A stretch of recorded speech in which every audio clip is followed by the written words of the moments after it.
Good morning, everybody. Good morning, everybody. Grace be unto you. Grace be unto you.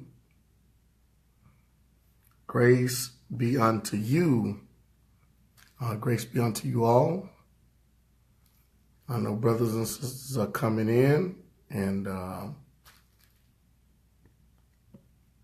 thank you all for definitely joining. Thank you all for definitely joining here. Let's see here. We are moving on purpose. All right. Thank you all. Thank you all for inviting and sharing. I really do appreciate brothers and sisters who have definitely been so supportive. And so today we're going to definitely get into a conversation. Right now I'm sending out personal invites. Sometimes this thing doesn't send invitations. And so you have to you have to send them out. All right. You have to send them out sometimes. All right. To make sure brothers and sisters get them. All right. Good morning. Shalom to you all. If you have not subscribed, if you look on the side of the page on the right side, I think there should be a notification button over there if you want to be notified when I go live. I know a lot of brothers and sisters are saying shalom to you, brother Revivalist Roderick. It was great talking to you, man. It was great talking to you. We laughed and we had a good time. I'm pretty sure a lot of brothers and sisters. Another brother, man, that you remind me of, man, is Pastor Derek Seiler, who's on here now. Pastor Derek Seiler, you're a revivalist. Roderick, y'all remind me so much of each other. Y'all straight crazy. Me and brother revivalist, we was on the phone talking like we just had been talking to each other forever, just laughing and cutting the food and being real. I didn't have to talk to him in the preacher voice. He didn't have to talk to me in the preacher voice. You probably did. You probably heard Doc one time. And but the rest of the conversation, we was just laughing. Hey, what's going on, Apostle Keith K. Curry? What's going on, man? Awesome word last night. Awesome word. These last, all of your words be awesome. But the other night, man, last night was awesome. And I'm gonna go check out the on the church page to check out that message about the alphas, man. That's a hardcore message. But me and brother Roderick, man, we was on the phone, man. We was just clowning. I'm eating. I totally forgot that me and him just the first time we talking, man. His spirit was so great. And we was laughing so much and tripping out. I was eating. I'm pretty sure. I think I dropped food on my shirt a couple times or whatever, and we just kept on rolling and kept on talking. But it was great talking with you. Blessings to you, revivalists, man. Apostle Keith Curry, you just don't know, man. You are definitely helping bridge the gap. And I'm loving it and I'm enjoying it, man. I look forward to us working together for the upbuilding of the kingdom in 2018. All my brothers and sisters that are out there, you are coming to Atlanta this coming Saturday on Shabbat, man. We will be celebrating the Feast of Dedication, which is going to be awesome, an awesome gathering, an awesome time of fellowship and food. Big shout out to my wife, Sister Emma Brown, Sister Pumpkin Brown, for putting things together, as well as my sister, First Lady Janessa Ed Seiler, Pastor Derek Seiler's wife, for putting things together with the meal plan and all that good stuff. I'm excited. I can't wait to see a lot of my brothers and sisters who are coming and traveling from different states and stuff like that, coming to enjoy the feast and have a good conversation and good fellowship. That's what it's all about. But I won't hold you long this morning, but I want to talk to you this morning from a subject of disciples of purpose. Everybody that is around you that the Heavenly Father has placed in your life, every one of them, whether all of us that come in contact with one another or those He entrusted you to be a elder over or someone of that nation divorce. You crazy. All of us have a purpose of co-laboring. You may have those that are your sons who are under you, or those who've been placed to walk beside you. All of them, we have a heavy responsibility to co-labor with them and don't make them feel as though that we are greater than them in the capacity. But today, I want to talk to you about, because Christ had several. Good morning, Elder Justin. I'm waiting. We're going to do that flat earth lesson together. Just hit me up with a date. All right. I'm ready to do the presentation. All of us, all of the disciples that were around Christ, they all had a purpose. They all had a purpose. Some to help him, or one to help him get to his destination. His destination was the cross, or the tree, which cross is made out of wood. And that's why we talk about the tree. Okay.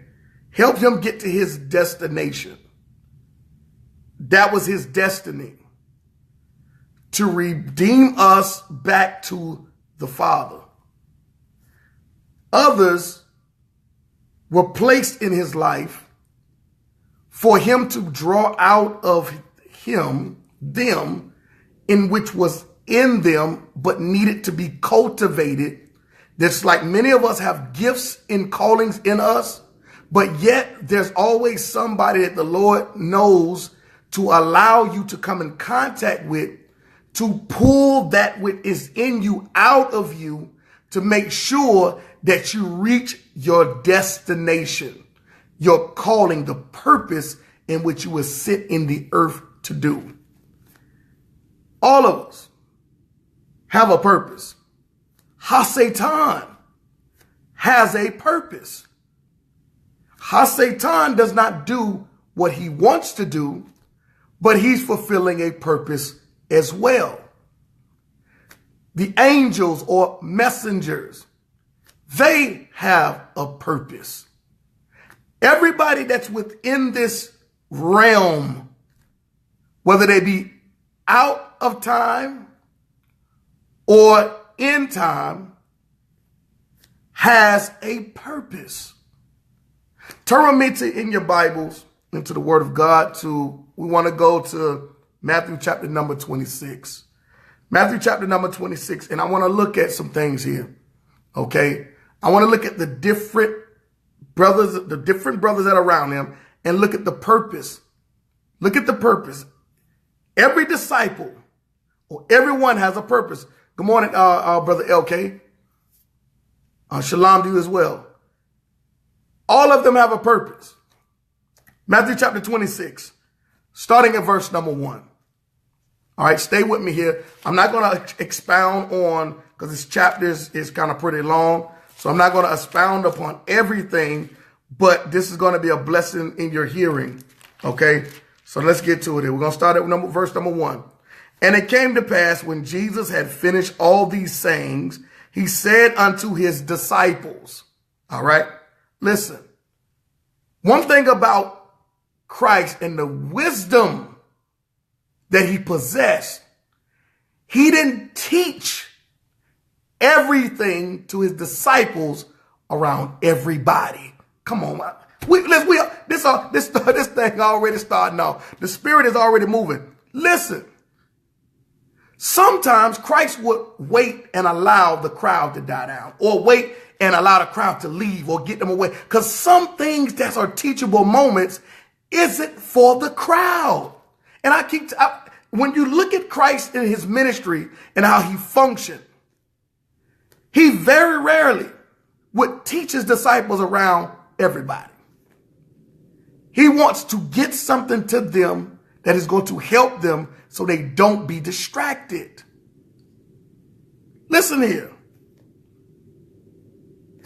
And it came to pass, when Jesus had finished all these sayings, he said unto his disciples, ye know that after 2 days is the feast of Passover, and the Son of Man is betrayed to be crucified.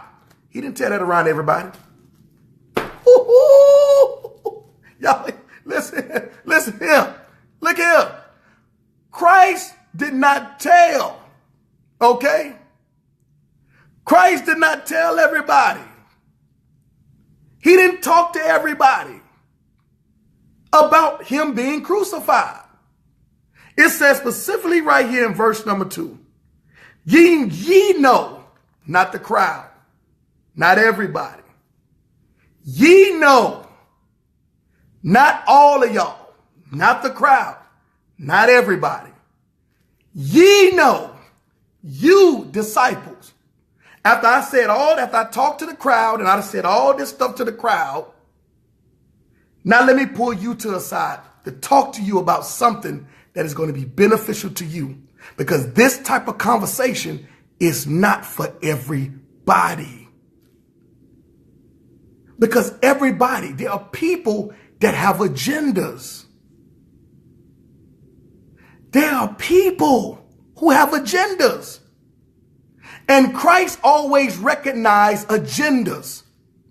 And the Spirit will always notify you, will always send you a notification of an agenda.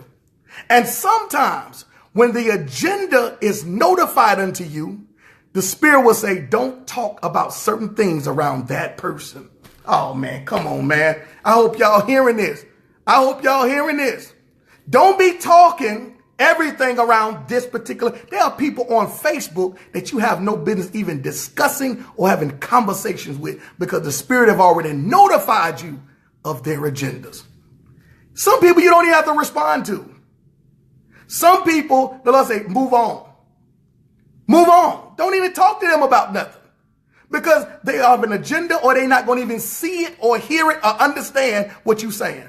So don't waste your time. Move on and go over here where I'm sending you to. Go speak to the people that I've called you to speak to. Everybody else, you can't convince. That's why. This is why Christ did not teach his disciples around everybody, because everybody is not going to get it. Everybody not going to receive it. Everybody is not going to come into the revelation of it.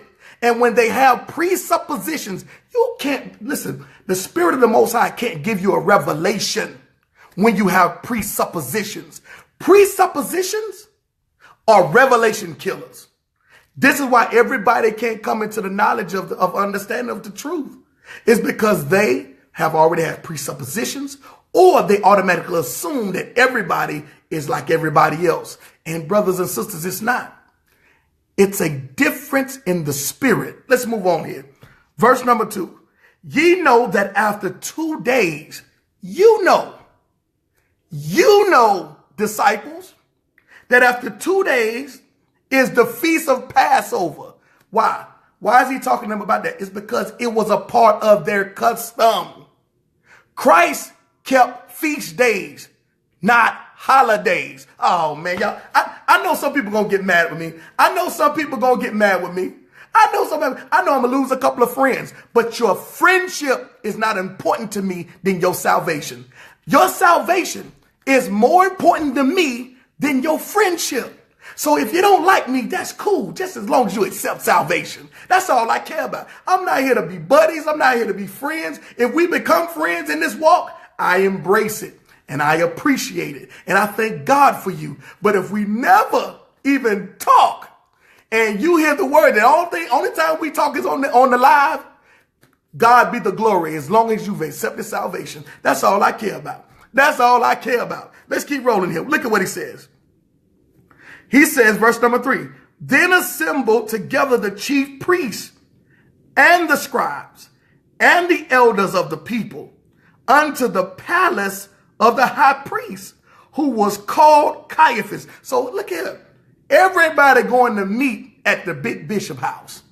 Everybody going to meet at the top Hebrew camp leader house. Everybody, they going to meet there, because that is the place of plotting and planning for the demise of God's people. Come on, man. Let me tell you. Listen, The Spirit ain't playing with y'all this morning. Okay? It's not playing with y'all. Listen, if you don't meet at the bishop house, if you don't meet at the elder house, okay, if you don't meet at any of them, or if you don't meet at the pastor's office or your place of plotting and planning for the demise of God's people is the house of the inbox. Oh man, look at it. Some of y'all don't have to meet at the physical place. Some of y'all are having meetings behind the scenes where nobody can see you but you and your buddies in the place of the inbox, Facebook inbox, Instagram inbox, email, Yahoo, Hotmail, Gmail. A whole lot of y'all plotting and planning on the demise of God's people, and there are a whole lot of other people are plotting and planning. They may not physically meet, but it's no different than meeting face to face than meeting in the inbox. The inbox is a place where plotting and planning for the demise of God's people take place. I'm telling y'all, man, let's roll here. Look at this here. Look what it says here. Then assemble together the chief priests, those who supposed to have some kind of rank. All right, let's see here. And the scribes and the elders of the people unto the place of the high priest. Everybody that Christ didn't kick it with. Everybody that Christ cut up every chance he got. Everybody that kept the people under subjection, everybody that kept the people following traditions of men that had nothing to do with the Torah, everybody that wanted to make sure that the people did not embrace Christ and his teachings, all got together and met up to come up with an orchestrated plan to get rid of the man of God, because the truth that he was speaking brought liberation. The truth that he was speaking brought a revival. The truth that he was speaking empowered the people. And the people that was in place, the chief priests, the scribes, the elders, and the Pharisees, and all of them who had power and name amongst the people, were the main ones wanted to keep the people under their subjection of their leadership. Because why? Because their interest was not in the people, but their interest was maintaining position of power. And anytime when people feel as though they are threatened and their positions are being taken over, or they feel as though that people are going to start waking up, then all of a sudden you become public enemy number one. You don't have to become public enemy number one because you're doing something wrong. Oftentimes you become public enemy number one because you are speaking and walking in the truth. I'm telling y'all, there are people who will seek you out, send you friend requests because you have gotten on the radar as public enemy number one. It's too many people follow him. We can't leave him alone. We got to do something or the people are going to believe on him. This is exactly what the chief priests, the scribes, the Pharisees, and everybody else said. They said, look, we can't leave him alone. We cannot leave him alone, because if we do, we know that he's speaking truth, but his truth is going to cause us to not feel as though we're messiahs. Oh, truth, when it's in the hands of the people, truth belongs in the hands of the people. Truth don't belong into one person. One person does not have the authority and the ability outside of Christ to be able to hold on to everything. Okay, let me tell y'all something. When the Most High God give you a revelation, and I'm talking to y'all, those who are spiritually mature, you need to understand this, okay? If he told you to give that revelation to the people, don't just go around speaking a revelation because you got the revelation. Maybe you got the revelation and it wasn't time for you to speak the revelation yet. Okay, that's a difference. It's the difference now. I want y'all to understand this. I'm not saying that at some point in time the Lord isn't going to give you the release to speak the revelation. But oftentimes we prematurely speak revelations when it has not been thoroughly and completely revealed to us. We get a glimpse of the revelation and now we want to tell everybody. And the Lord say, no, I need the revelation to be rooted and planted in you. So when people come against you, then you'll be able to stand. You won't sway back and forth. You will be planted by the rivers of water. So no matter how high the water gets, you're not going to waver. No matter how hard the wind blows, you may rock a little bit, but you won't tip over. Let's keep moving. All right. Verse number 4. And consulted that they might take Jesus by subtlety. We know that we already know that Hasatan is in the midst. For one, they meeting in private. For two, they plotting to get rid of him unjustly. Okay, listen to this. These folks are placed in position to help the Messiah get to his destiny. Do you know that your naysayers, do you know that the people who are against you have a purpose in your life to help you get to your destiny? Come on. Do you know that? I need y'all to start shifting and stop looking at the haters and the naysayers from a bad place. I need y'all to start looking at the people who are against you from a position of saying, they just helping me get to where I'm called to be. They just helping me getting to where I'm called to go. I ain't got, listen, stop looking at the naysayers and people who are speaking against you and saying all manner of things against you and are plotting against you as ones who are trying to take you down. For one, they can't take you down. That's what y'all need to understand.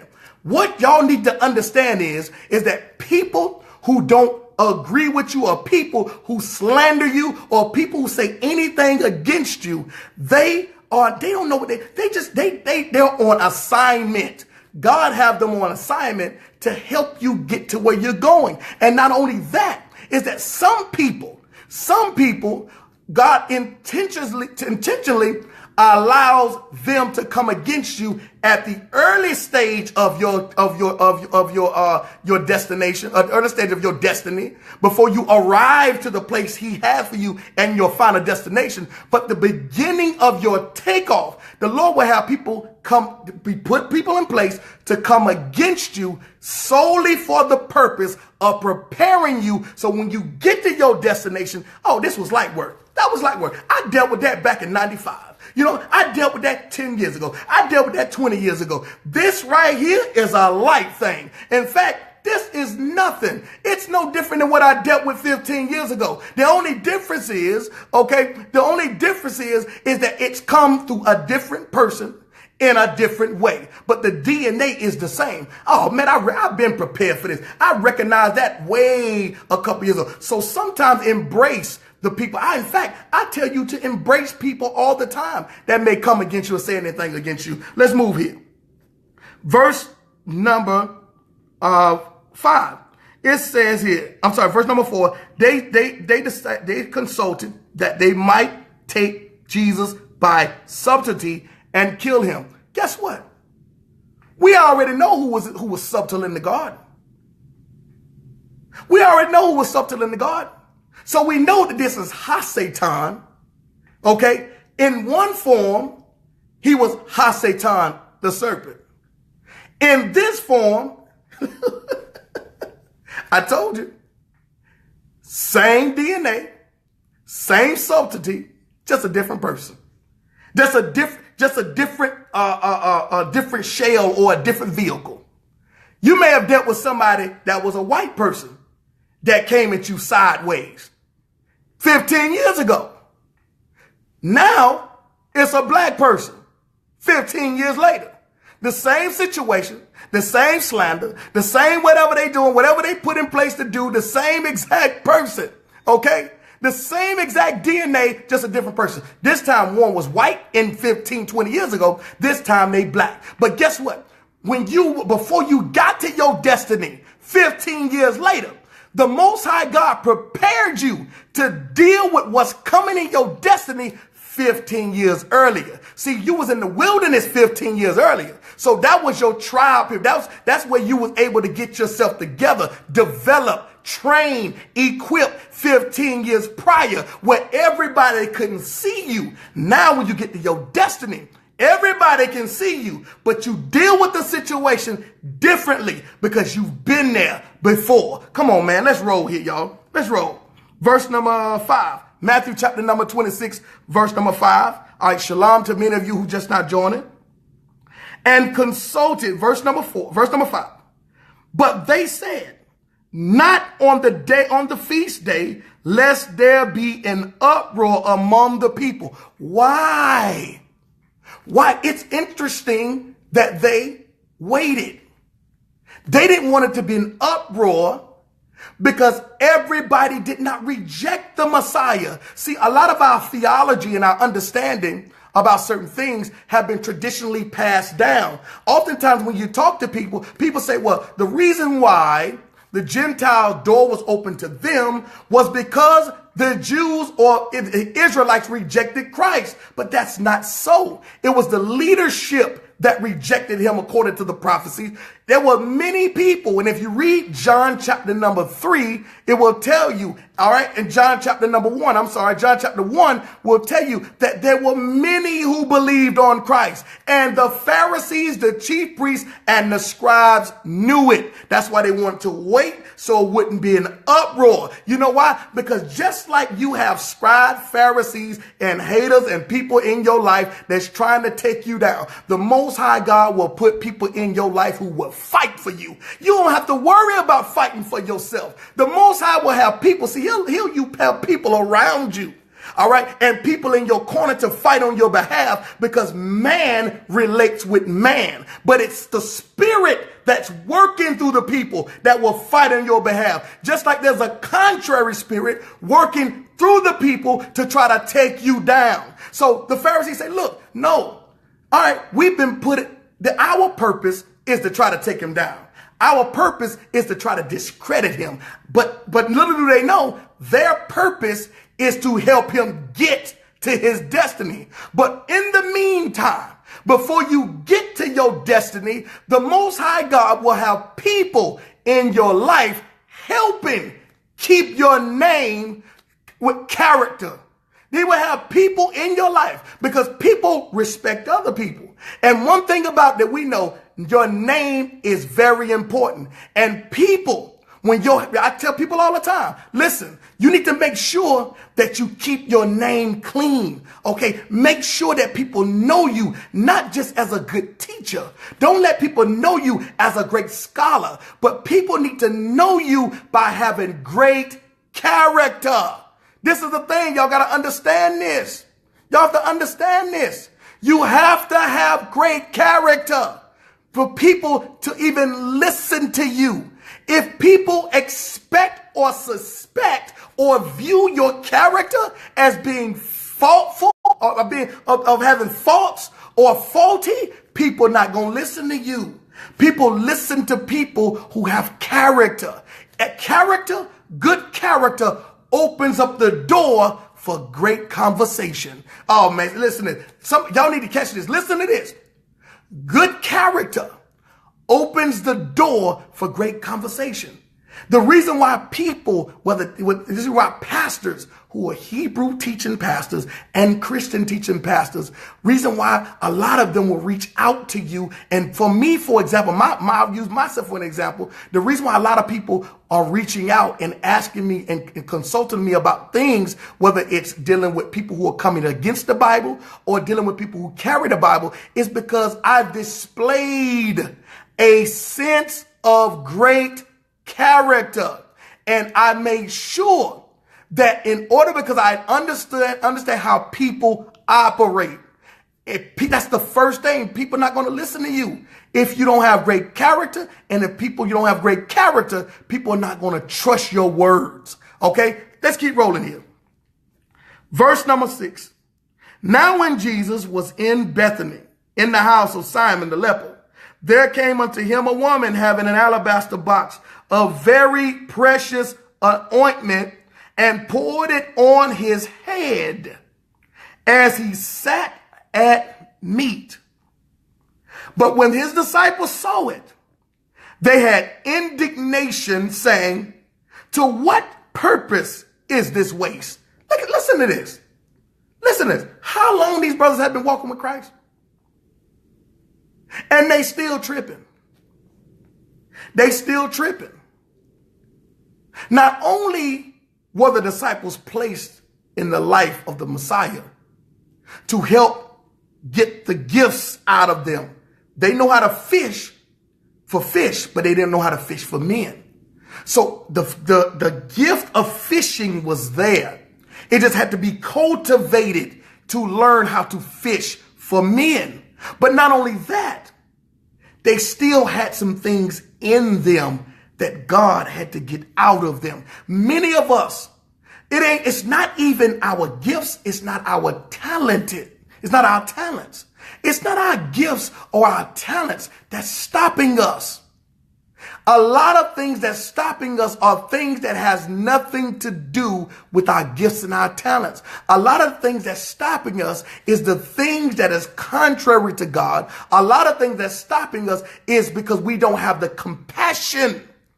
I don't care what fivefold office you functioning again. If you have no compassion, every office is called. Every one of the fivefold has a responsibility to be compassionate. And unfortunately, the apostles, they couldn't get that. We see it with the woman whose daughter who had a demon, and they just sent her away.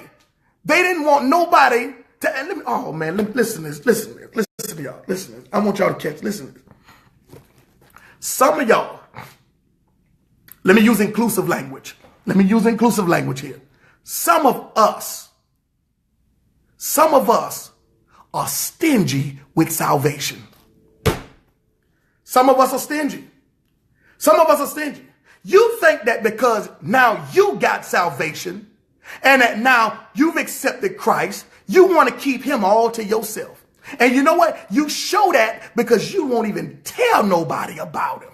Come on. The only time you want to tell somebody about them is when you got something to show off that's going to make you look good. You get the new car. Oh, Lord Jesus did it. You get the new car. Oh, God did it. But you ain't got the new car.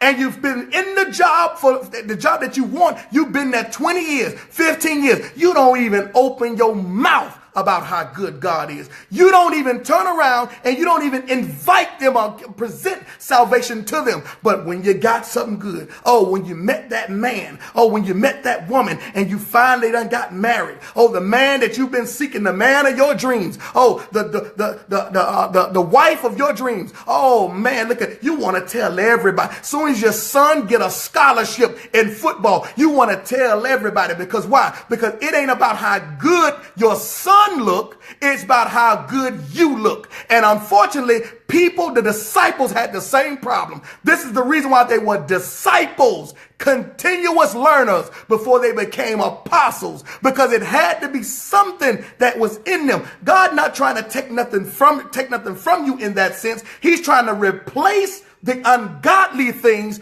with the things of God. And if you don't have compassion, you cannot display, function, operate, or show the things of God, because now you've isolated yourself from everybody else. He never called any of us to isolation. He called all of us for separation. It's a difference. Separate yourself from the way of the world, but don't isolate yourself. Be in the world, but not of it. Separate from it, but don't isolate. When you isolate yourselves, you can't reach nobody.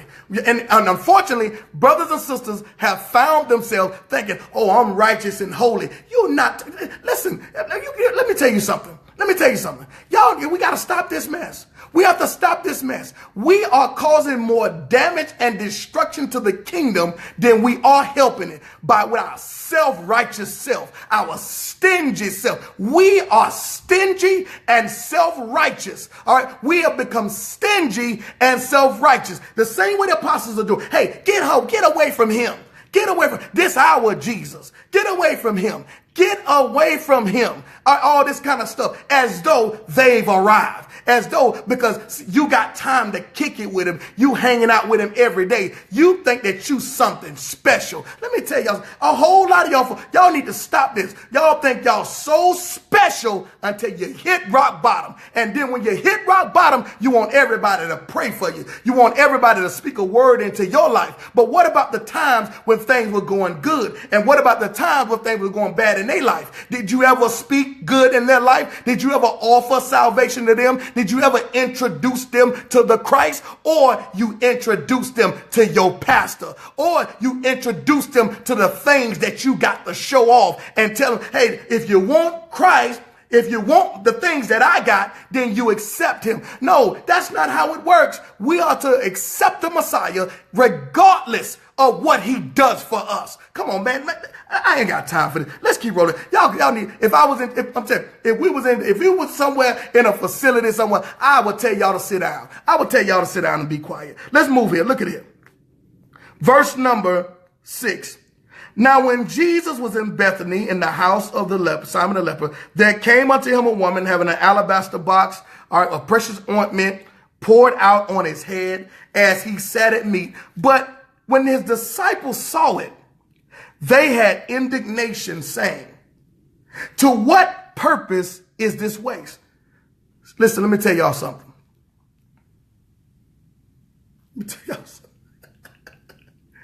I got to say it. Let me tell you something. I have to say it.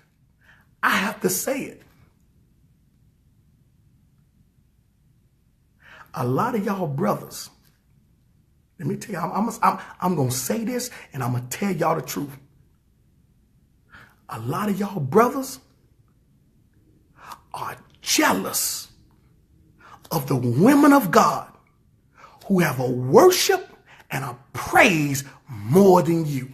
You know why you jealous? It's because your intent, you think because you a man that masculinity can't cry. Come on, man. Y'all think that masculinity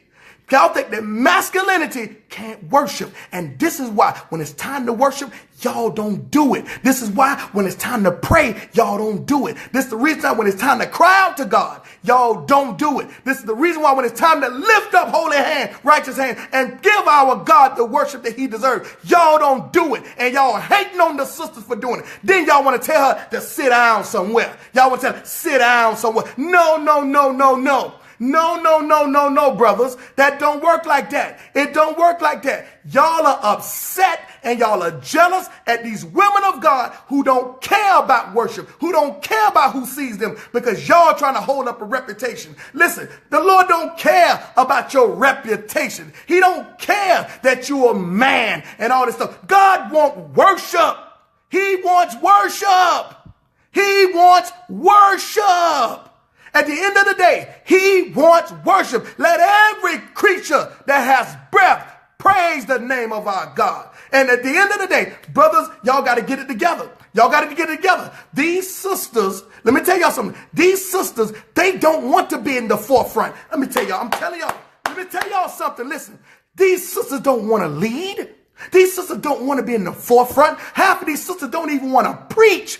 But y'all won't step y'all behind up. You won't step up. You won't take the place of the throne. And you won't step up and be the king over your house. And that's the problem. That is the problem because you're too busy worried about who looking at you. You're too busy worried about how fly you are. Let me tell you something. I'm telling you, a lot of these sisters, they don't want to be in the forefront. They're not trying to be out here. They waiting on the men to take their place, to step their behind up. And once the men step their behind up, and once the men take their rightful place, the women will assume the place in which they were intended, and the man will assume the place in which they were created to be. And there will be no arguing, there will be no fighting, but everybody will assume their position the way the kingdom of God designed it to be. And the way he designed it to be is for us as men to impart into the young men. And this is the problem. See, we talk about the old church. The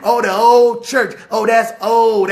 Let me tell you something about the old church. Let me tell you something about our elders. They may not have the education. They may not have the book knowledge. They may not have none of that.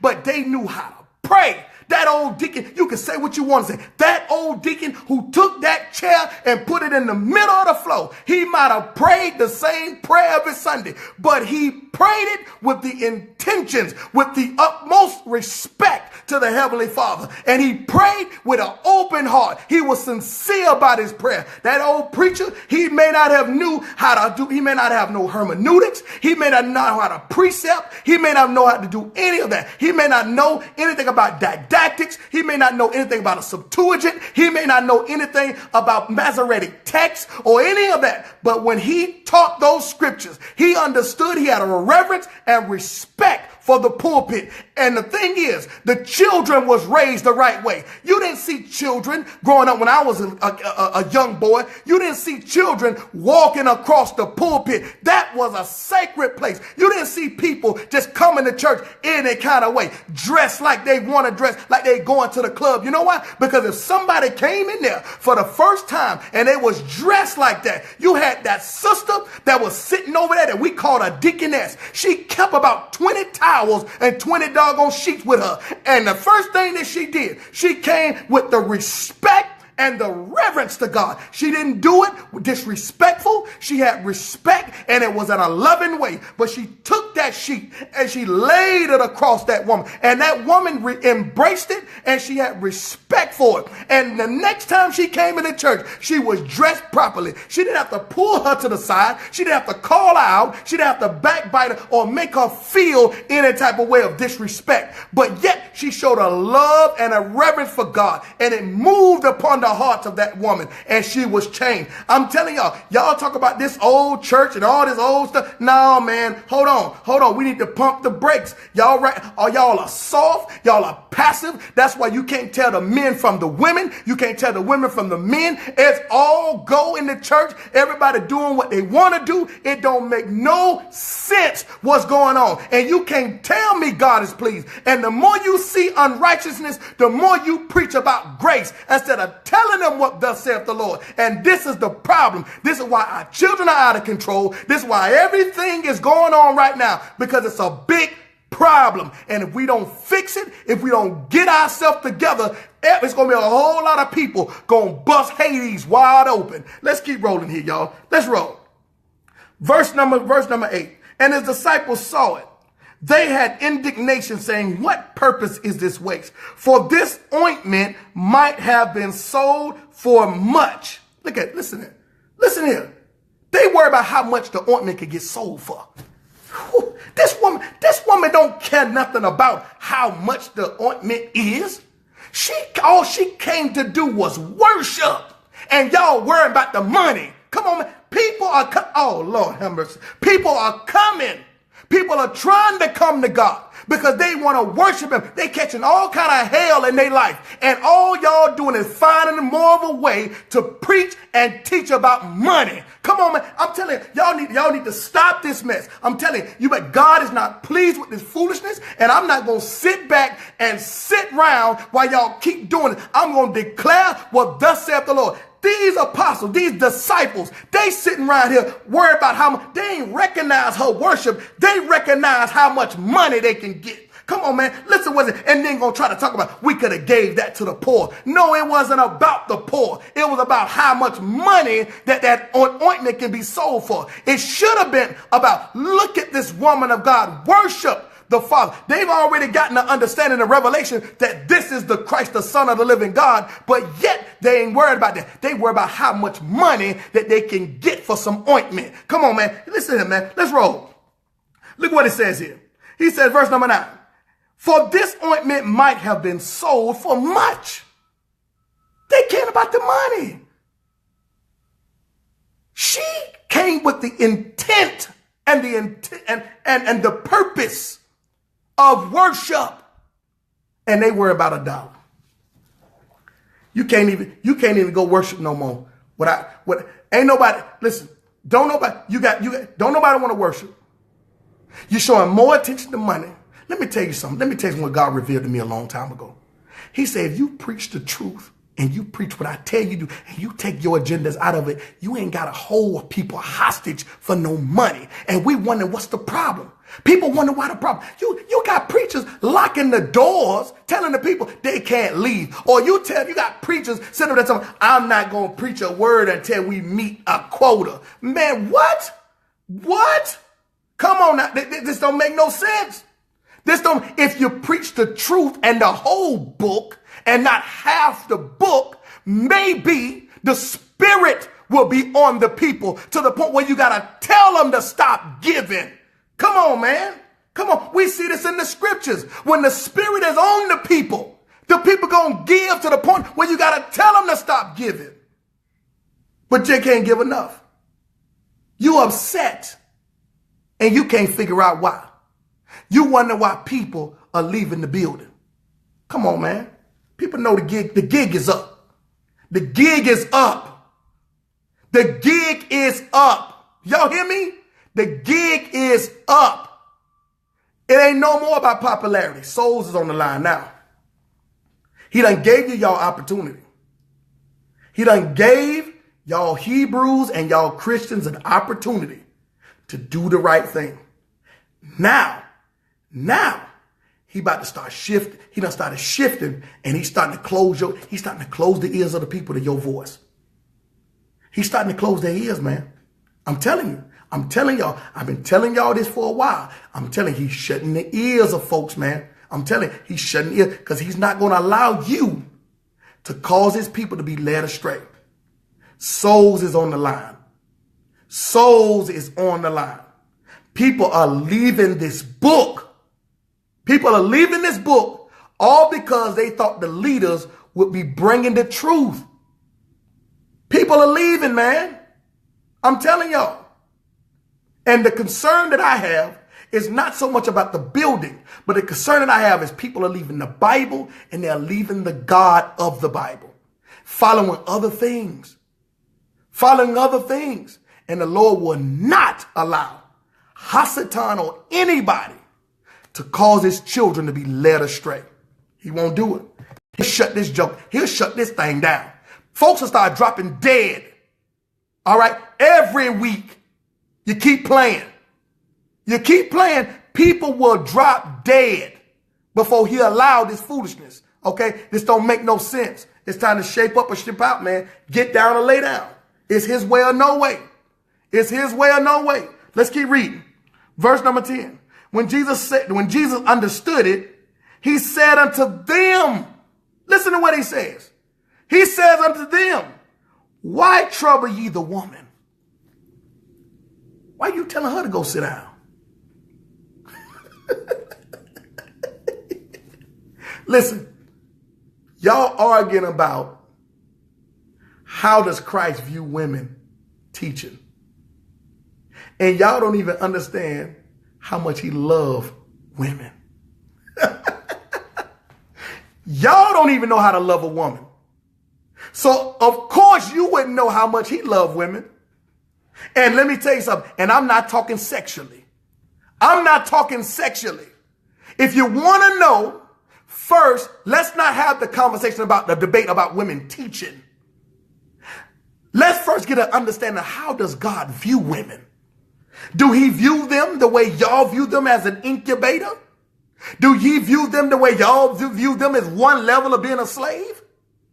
Or do y'all understand how much he loves them and how much he placed in them? Heart of worship. Heart of worship. And if we followed, see, sometimes we think, let me tell y'all something. Y'all got to get over yourself, okay? You got to get over yourself. There are things that's been given to a woman that a man can learn from. Y'all egos divide the people. You better get over yourself. See, let me tell you something. See, Abraham tried that foolishness. Abraham tried that foolishness when it came down to Isaac and Ishmael. And Sarah said, send the lad on. The lad need to go. Abraham didn't want to do it. Just like any father, that's my son, regardless if it's from another woman. But what did the Most High say? He said, Abraham, listen to thy wife Sarah and send the lad on. Y'all think y'all got God mastered, man. Y'all don't have, you think that man got all the wisdom. Y'all think the male gender has all the wisdom. And Sarah had the wisdom at that particular time. And he told Abraham, listen to thy wife. Listen to thy wife and send the lad home. Send him on. Because right now you don't have the wisdom to make this decision because you're about to make a bad decision. You're about to make a bad decision. You are about to make a bad decision. But Sarah, at this juncture, she has the correct wisdom. She has the proper wisdom in this decision. Abraham, I know that Ishmael is your son. But listen to thy wife and send the lad on. Let's keep reading it, y'all. All right, verse number 11. It says right here, verse number 10. When Jesus understood it, he said unto them, why trouble ye the woman? For she hath wrought a good work unto me. She doing a good work. She came to worship. At least, and then she brought something to worship. Fellas, we don't even want to, we go to worship God. We're not going to give him the full and complete worship that's due to him, let alone bring something to him. Okay? But she opened herself up completely. Her purpose was to prepare him for his destiny. The Pharisees, the scribe and the chief priest, purpose, okay, was to prepare him and get him to his destiny so he can resurrect, for he can redeem us back to the Father. The disciples, they're there to learn, to get things out of them that's not of God, to cultivate the gifts that is in them. And then ultimately they'll graduate to being apostles to teach the gospel and teach the truth that he had given them. Everybody plays a role. All disciples have a purpose. All of them have a purpose. And her purpose in this junction is to prepare him on knowing his all. That's what she was created for. Listen to what he says. Verse number 12. Verse number 11. For ye have the poor. No, verse number 10. When Jesus understood it, he said unto them, why trouble thou the woman? For she hath wrought a good work unto me, upon me. For ye have poor always with you, but me ye have not always. You better get this while you can. You better pay attention to this woman of God who is preparing herself, who are walking in her calling. She's not worried about that there's disciples around. She's walking in her calling. Her calling, she's not trying to be like nobody else. Her calling and her assignment is to anoint him. And he's telling them, he said, listen, you better catch this. Every second and minute with me is purposeful. Every second and every minute of your life with Christ is purposeful. And every single day, we take advantage or we mistreat purpose. We mistreat it. We mistreat it. We don't know how long we're going to be here. Today, tomorrow, a month from now, a year from now. We don't know. Every minute, every hour, every day, every second, it should be on purpose for Christ. He says, listen, verse number 11, for ye have the poor always with you, but me ye have not always. Verse 12, for in that she hath poured this ointment on my body. She did it for my burial. She came to worship me and anoint me for my purpose. She is functioning in her purpose. That way I may fulfill my purpose. All of us are a part of the body. And the body have many members. But the body all have a purpose. The members of that body all have a purpose. Let's roll here. Verse 13. Verily I say unto you, wheresoever this gospel, see that? There it is again. Notice, he always talk about this gospel because he's reminding them. Remember in Matthew 24, this is Matthew 26, he talked about this gospel. Matthew 24 and 14, he said, Matthew 24 and 14 says, this gospel of the kingdom, this gospel. And he told you that all these false Christs and all these false prophets were going to come with gospels. And he reminded them that this gospel is different from every other gospel.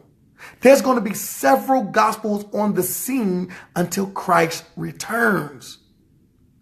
But it's a difference in this gospel. It's a difference. This gospel is different from the rest. Look what he says. This gospel shall be preached in the whole world. The world ain't came to an end yet. So obviously, this gospel that's different from all the rest of the gospels, haven't been preached in the four corners yet.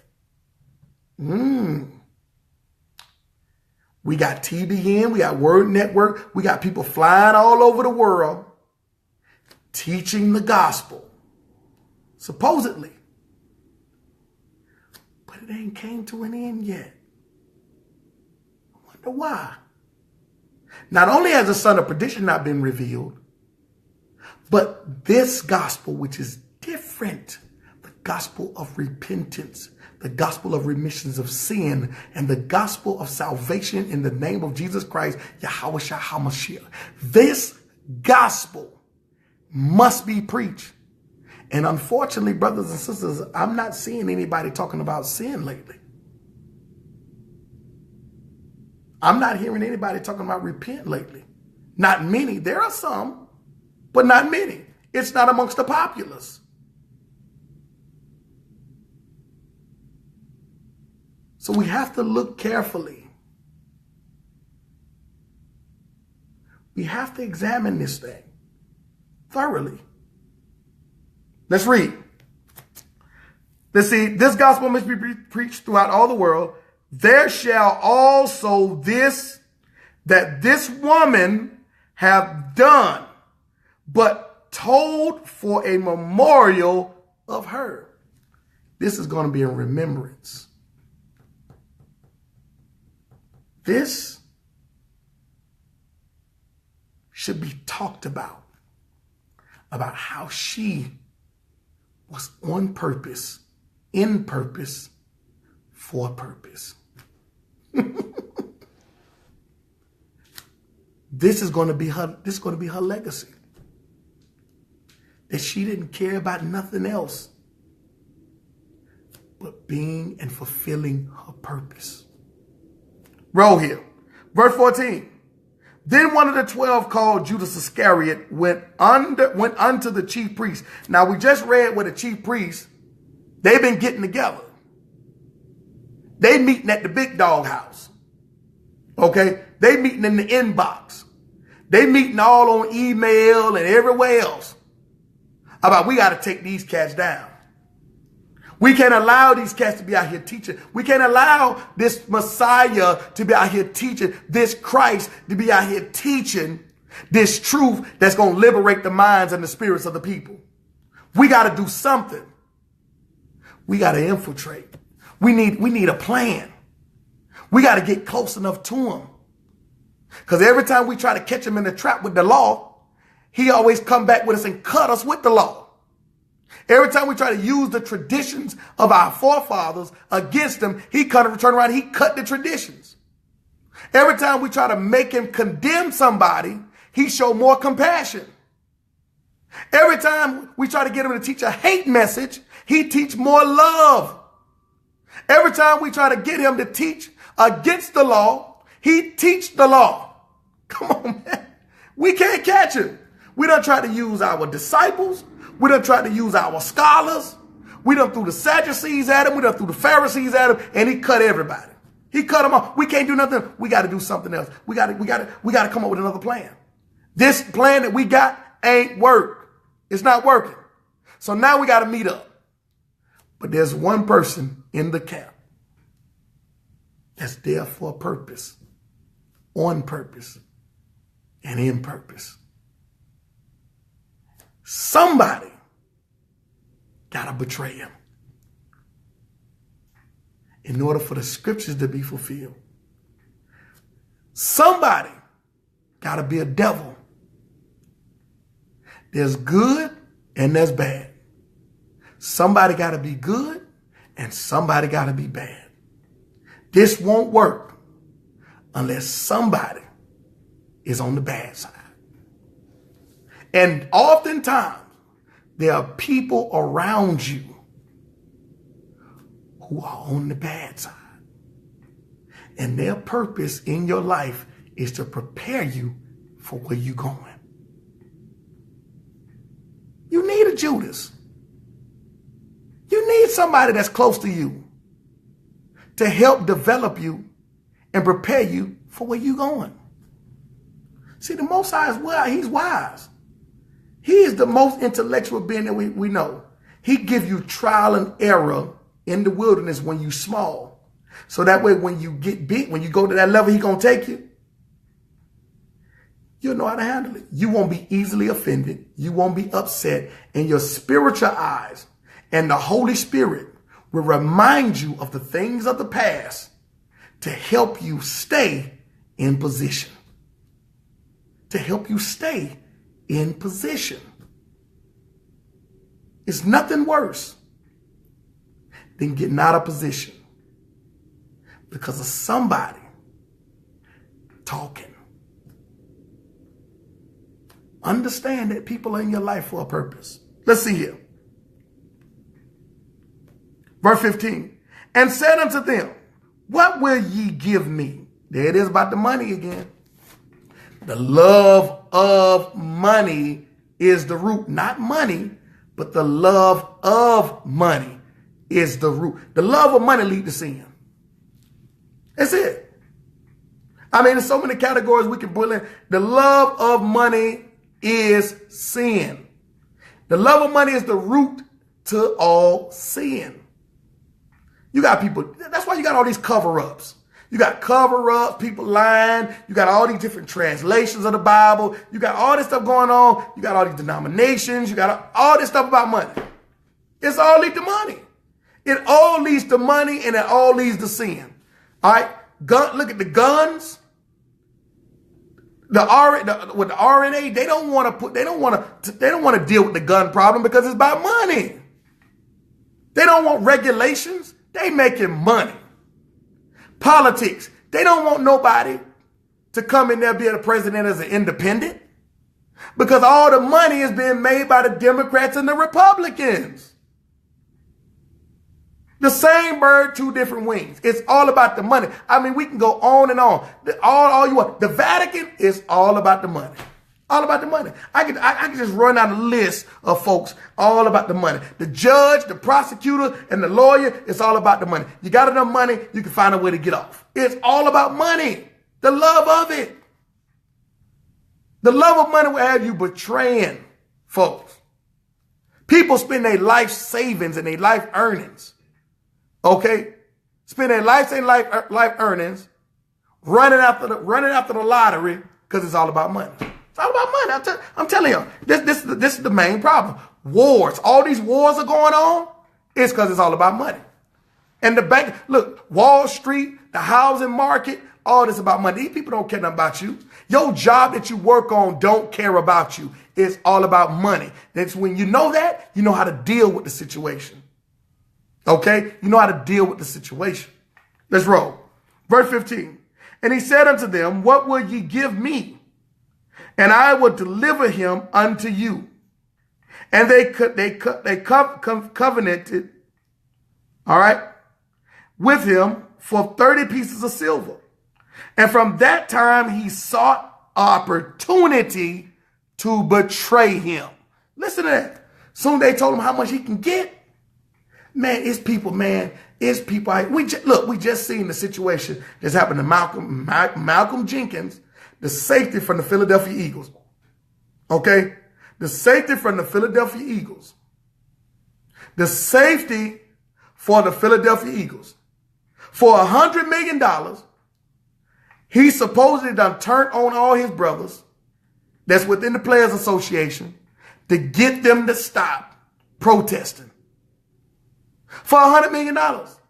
Or for his charity or whatever they talking about. Now he was, Black Power. We got to end this violence. We got to do this and do that.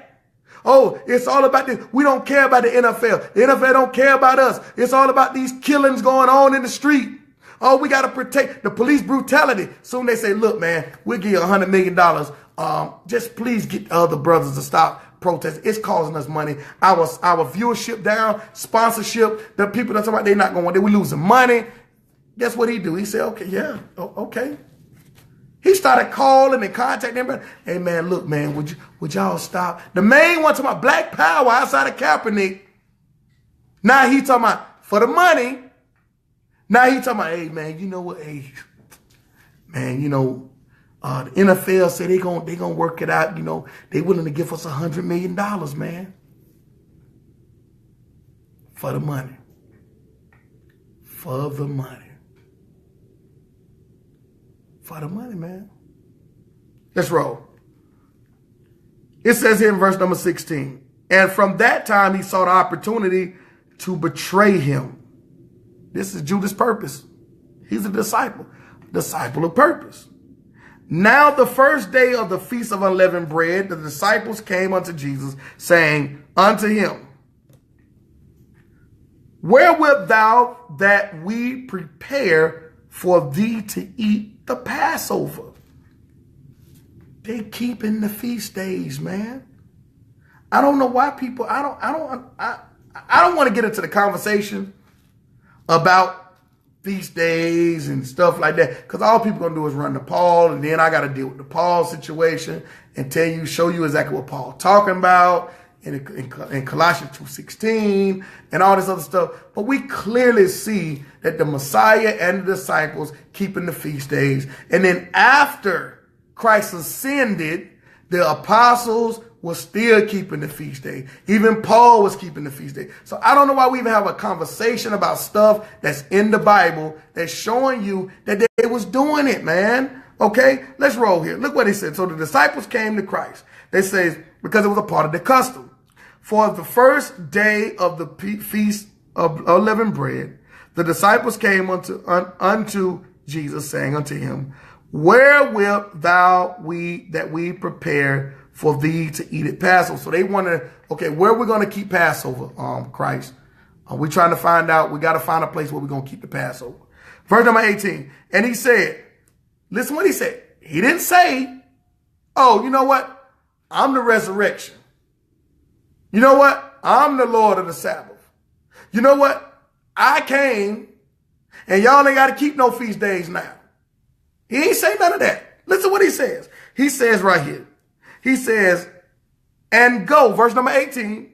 And he said, go into the city to such a man and say unto him, this man's assignment, his purpose is for Christ and his disciples to have Passover at his house. That's his purpose. I'm telling y'all, everything and everybody has a purpose in life. Let's roll. It says, the master saith, my time is at hand. I will keep the Passover, okay, at thy house with my disciples.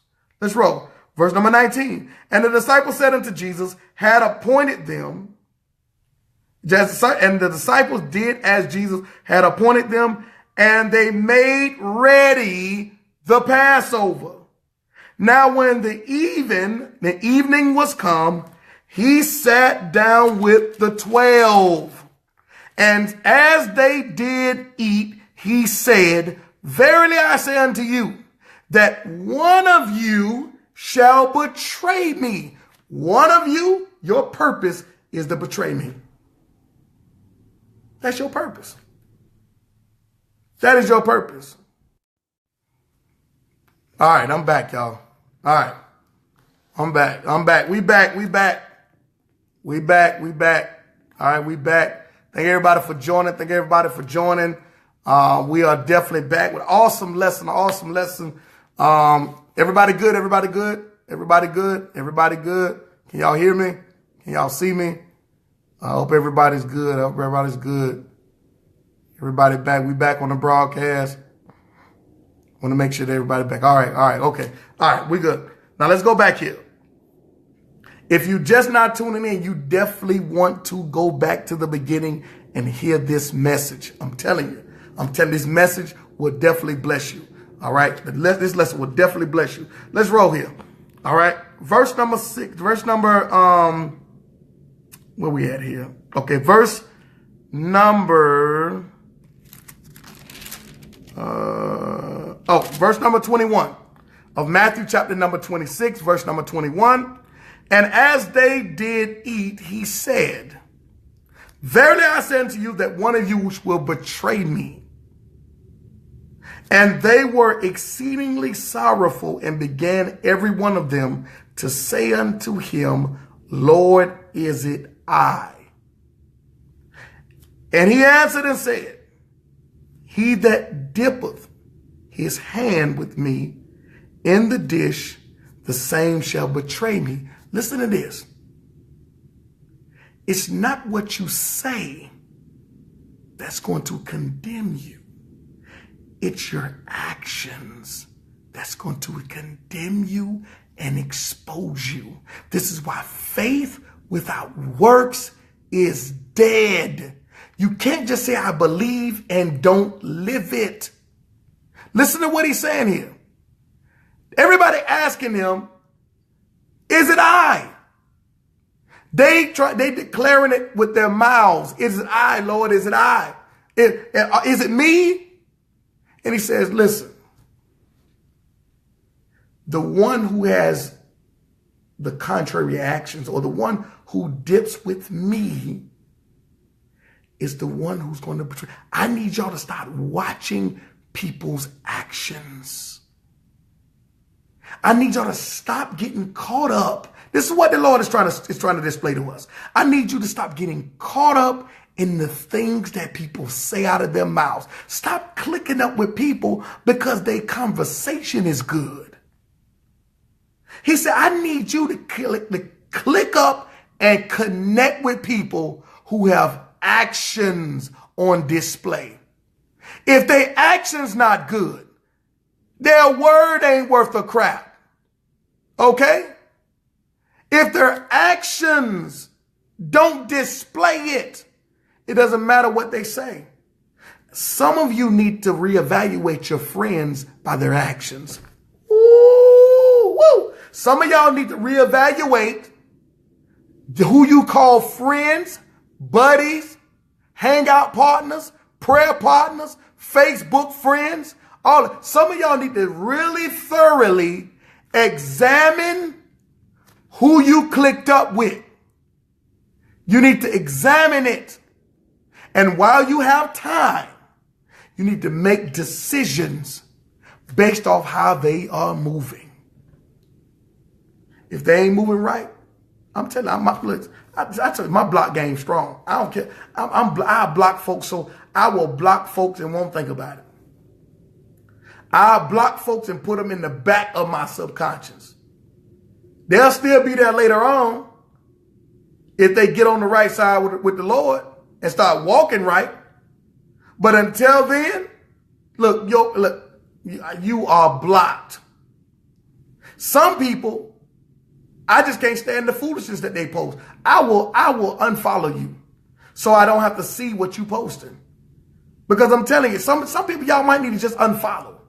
Okay? Some people you might need to just unfollow. And there's some people you just need to block. Get out of my life.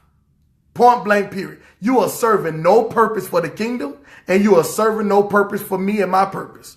My purpose on this earth is to fulfill the will of God for the advancement of the kingdom. And if you don't have the same purpose that I have, block, peace, good riddance. I'll turn your behind over so quick. And sometimes you got to turn people over. You have to turn people over sometimes. Okay? Because they're not serving you no purpose, and they're not advancing the kingdom. All they doing is advancing gossip. All they doing is advancing hell. That's all they doing. That's all they doing. Advancing gossip, advancing slander, and advancing hell. That's it. They are contributors to the widening of hell. Okay? And so these folks, you better get out your life. You better get out your life, man. Get out your life. Get out your life. Because when the ship go down, everybody on the ship going down with it. I refuse to be a part of somebody else's foolishness and get dealt with when I know better. I'm telling you. I'm telling you. When you know better, okay? It ain't when you know better, you do better. When you know better, you make decisions. And you make right decisions. Okay? You make right decisions. I'm telling y'all. We gotta elevate past you know better, do better, to elevate to you know better, do it. Just do it. Do it. Stop delaying what you need to do. You know you need to do it. You know that these people are excess baggage. They're excess baggage. They making you look bad. They making your name bad by their actions.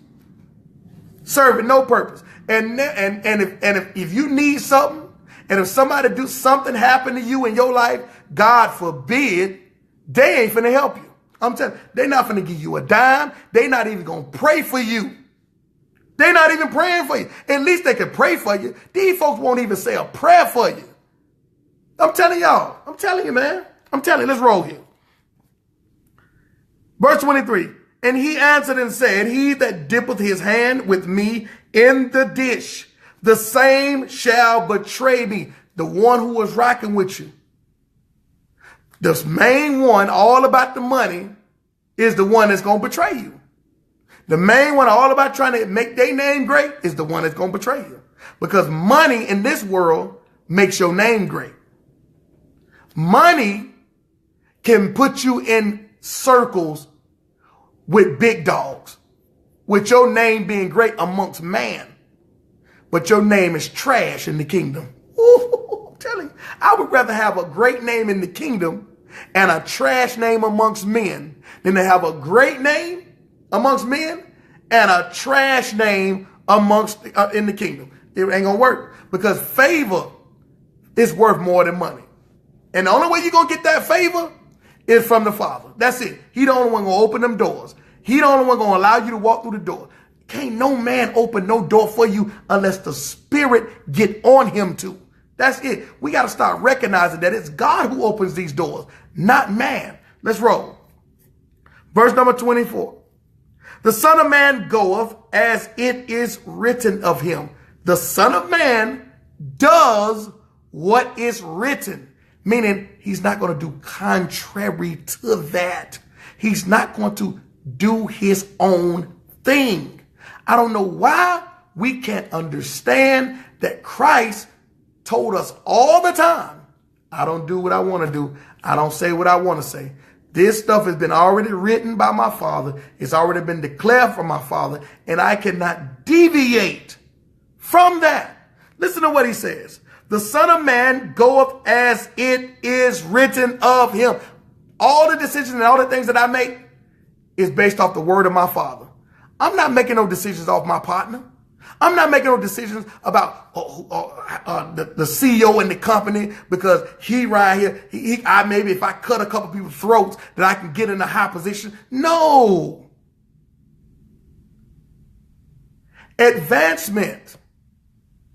The way of the kingdom does not come through deception.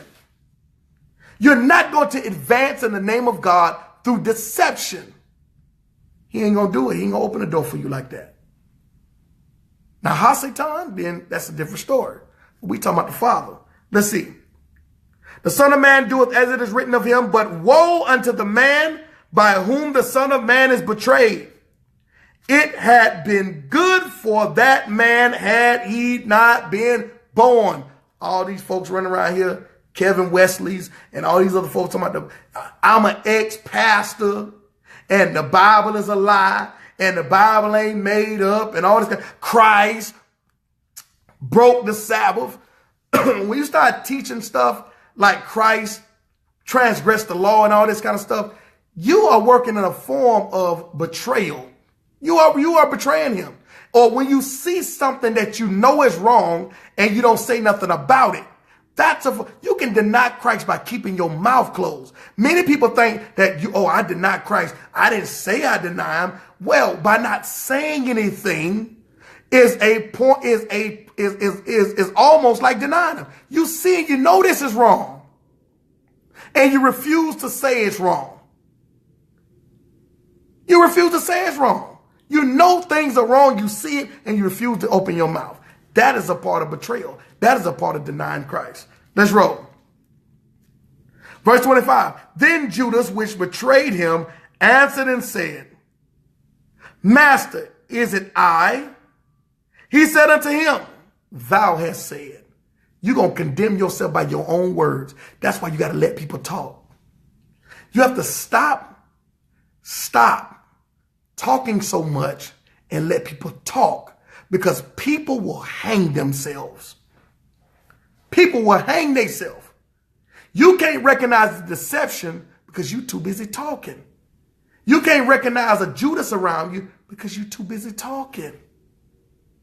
Christ said, you said it. Out of the abundance of the heart, the mouth speaks. It was in your heart. This is why it says right here, verse number 25.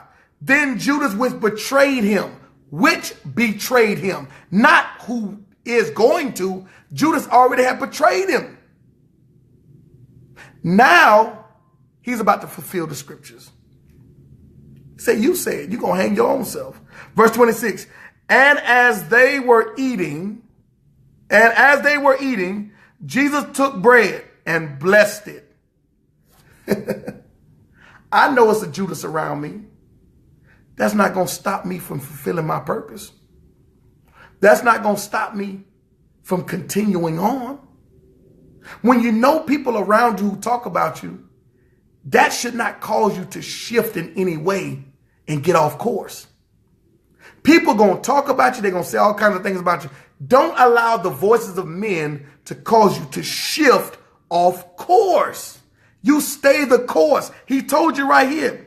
He said in verse number 24, the Son of Man goeth as it is written of him. Then verse number 26, it says, as they were eating, Jesus brake bread and blessed it. He did not allow Judas betraying of him and knowing that he was going to be betrayed to cause him to shift, to try to stop it or to try to make something happen. He didn't do that. He didn't have to, because he was already confident in his Father's word, in his Father's plan. He was already confident in the purpose that was placed upon his life.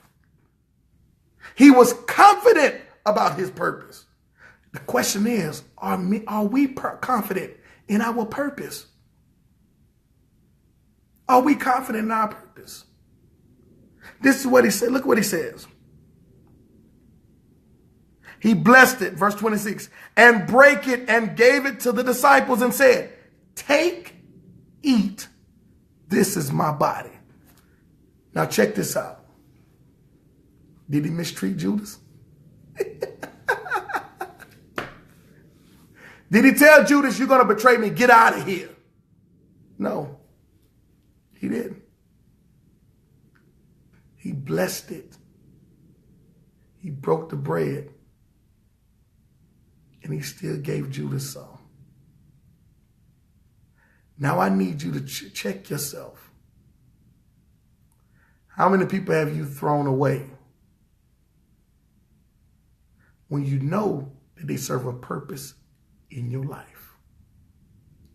Regardless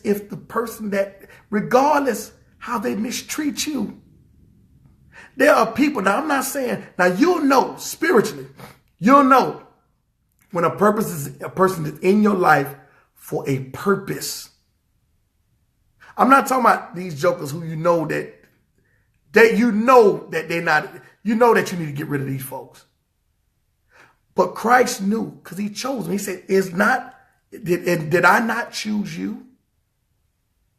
And one amongst you is the devil? Did he not say that? He understood everybody's purpose in his life. And this is where we come in. Everybody that is around you, you need to understand the purpose in their lives that's going to benefit the purpose in your life. He didn't mistreat Judas. He knew Judas was chosen to get him to redemption. He knew it. He didn't mistreat him and he didn't throw him away. In fact, he broke bread. How many of y'all can break bread in a loving way, knowing that the person that is in front of you, that is next to you, has stabbed you in the back and betrayed you? See, y'all ain't that. See, we ain't a right. See, I'm telling you, when you get to read these scriptures and the way Christ functioned, we're going to find out real quick that we not nowhere near. We ain't arrived yet. And we always talk about being Christ-like. And this is simple, and yet we can't even do this. But yet Christ did not mistreat Judas. He took, and look what he says here. He says, and he gave it, verse 26 of Matthew 26, and he gave it to his disciples, even after Christ, even after Judas told him, even after he told Judas, you the one to betray me. He still broke the bread. He blessed it. And he gave it to all of the 12. Look what it says right here. Verse 26. And he broke it and gave to the disciples and said, take, eat, this is my body. Even though you betrayed me, Judas, even though your purpose is to betray me and get me to the redemption and resurrection, I still have a job. I'm still called to love you. I'm still called to be compassionate towards you. And I'm still called not to mistreat you. Because I understand that the purpose that you have upon your life is not of your own. And when you get to that place of understanding the purpose of everybody in your life, then you know how to handle everybody in your life. But unfortunately, many of us don't even understand our own purpose in life. So it's the reason why you haven't been revealed the purpose of others in your life.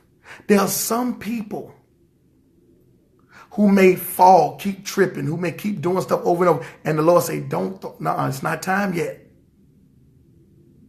Just step back a little bit and give them an opportunity to keep bumping their head. The Lord said, I ain't throw them away.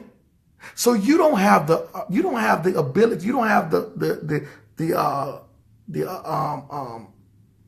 instruction. I haven't given you the instruction to throw them away. But what I need you to do is I need you to step back.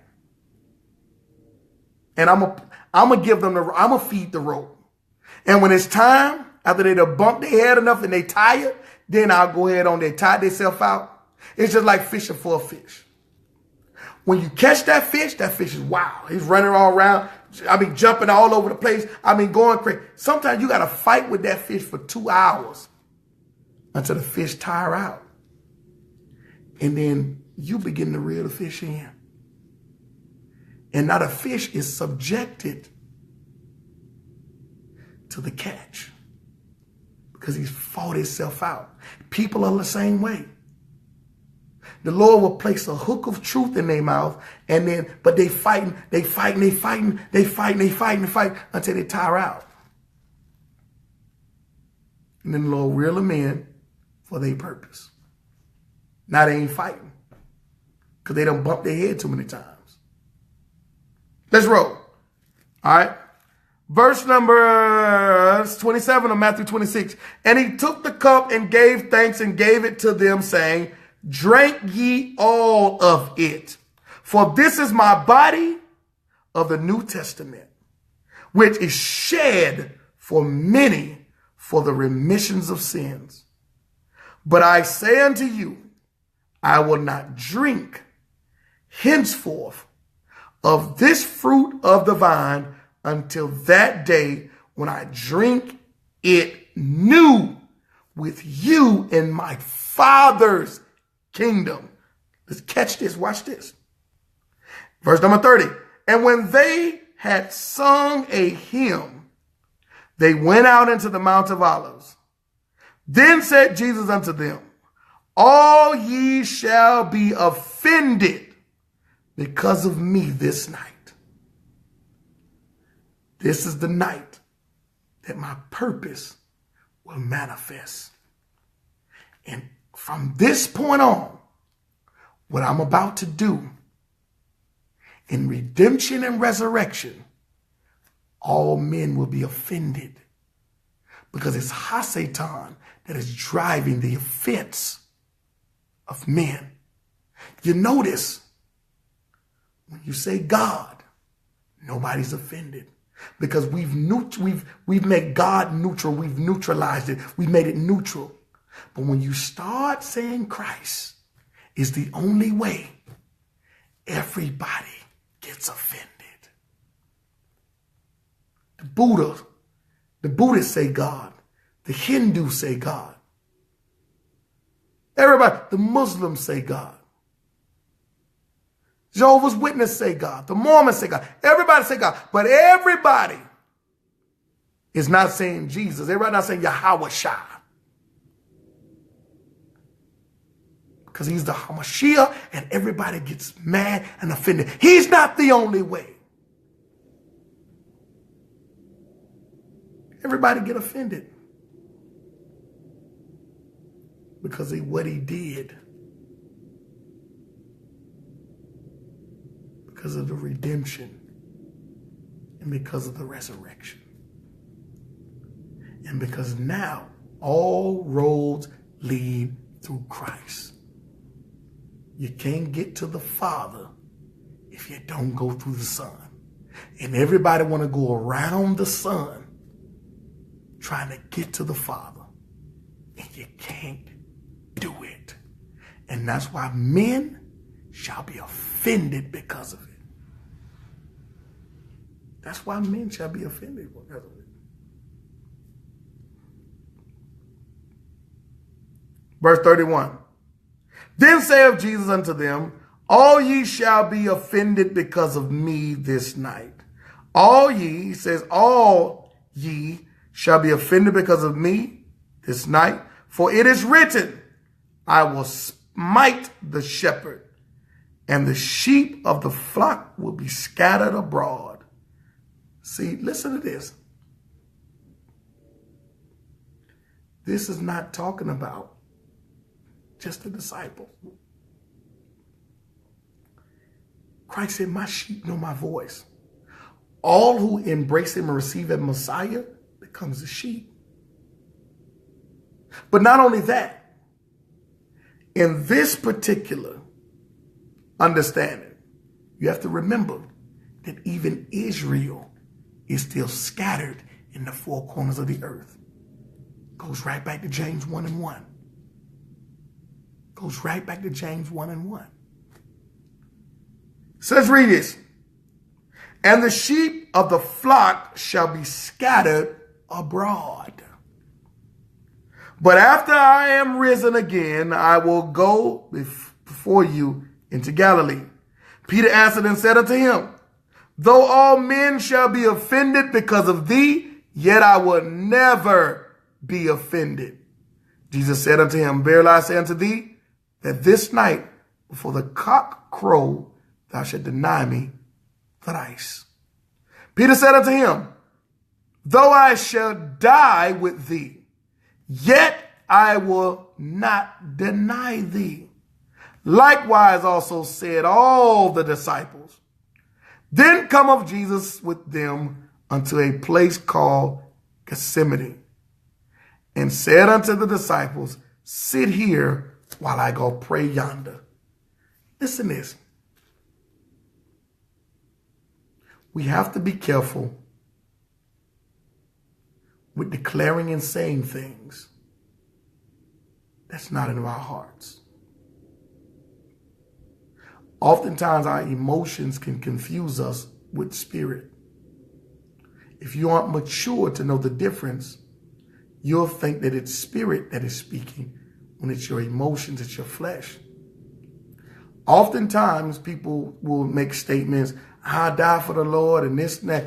I'll go with you to the end. This is the same thing that Peter said. Many people have said to Christ throughout history, I'll go with you to the end. I'll die for you. And they have gotten the opportunity, and many of them did not complete the mission.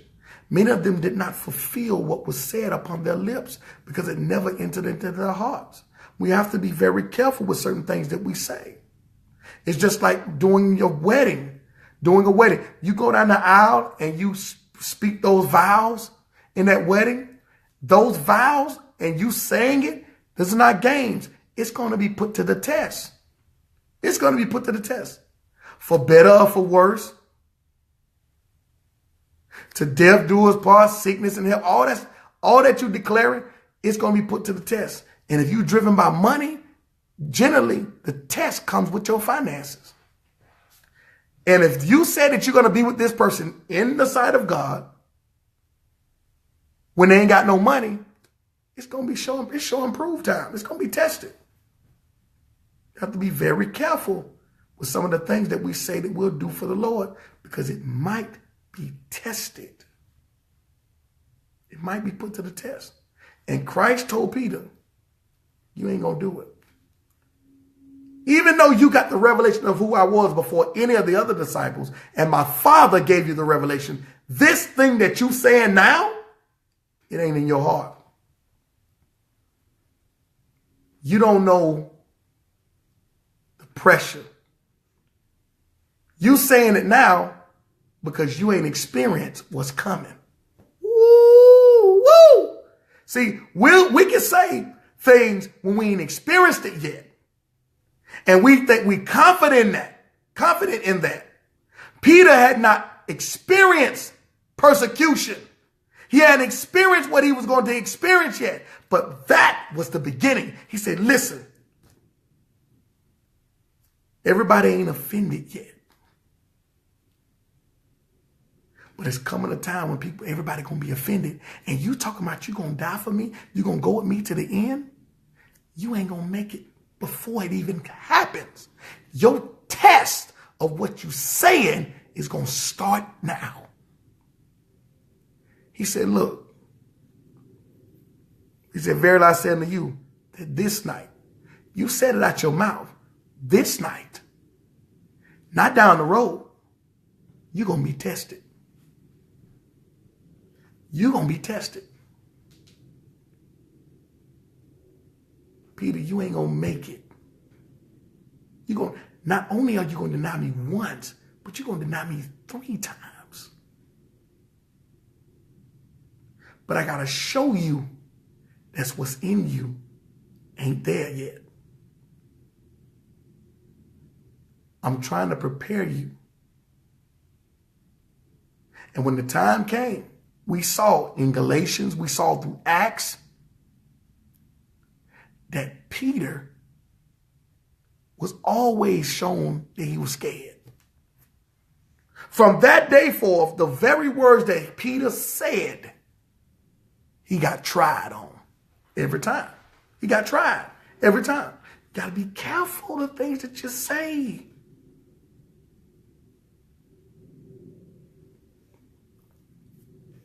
Verse 36.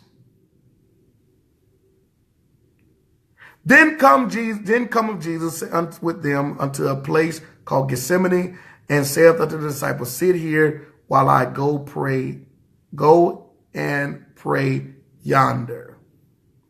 And he took with him Peter and the two sons of Zebedee, and began to be sorrowful and very heavy. Then said unto them, my soul is exceedingly sorrowful, even unto death. Tarry here and watch with me.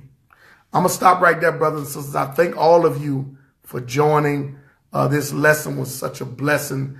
For the sake of time, I'm going to stop here. I pray that you guys continue to review the message. Just tuned in. Definitely watch it over again. Share this message. I really believe that it's going to bless your souls. I pray that you cannot eat without eating from the word of God. For man should not live by bread alone, but every word that proceedeth out of the mouth of God. I pray that you cannot drink without drinking from the living waters that flows from Christ. Let the light that is within you shine bright outside of you. And remember to love one another so that the world may know that we serve the true and living God. I leave all of you with a shalom. Grace to you all. Embrace the grace of God. Embrace his mercies. Don't abuse his grace and don't abuse his mercies. Until next time, brothers and sisters, shalom.